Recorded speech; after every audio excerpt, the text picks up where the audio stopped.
Enriquez. Sa funeral procession, pinatugtog ang mga paborito niyang kanta, Africa, Over the Rainbow, at You've Got a Friend.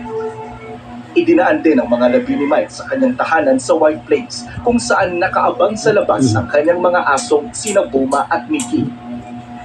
Ang buhos ng pakikiramay at papuri para kay Mike, lubos na ipinagpapasalamat ng nakatuwang niya sa buhay ng 46 na taon na si Baby Enriquez. Nagkaplano na nga kami for our 50th.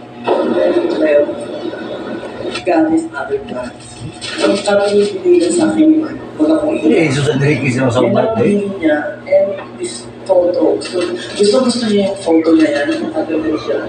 Nang balikan niya ang pangako nila sa isa't isa, hindi na niya napigilang umiyak. Till death do us part.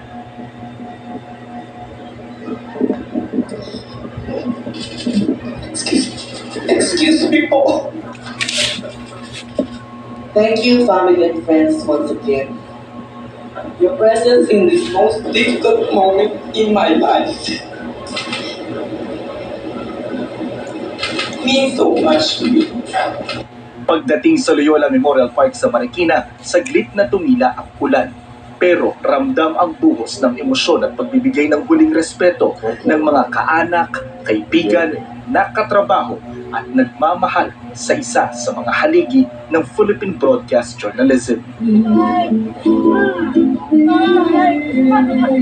Ipinabaon kay Mike ang kanyang paboritong awitin.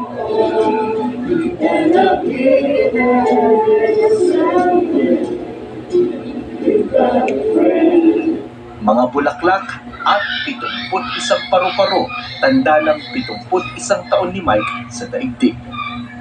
Ngayon, tunay nang nakauwi si Mike sa kanyang huling tahanan. Kami naman, hindi namin tatantanan ang pag-alala sa mga iniwan niya. Salamat, Mike. Para sa GMA Integrated News, Jonathan Andal, nakatutok, 24 oras. Ay, di, ay.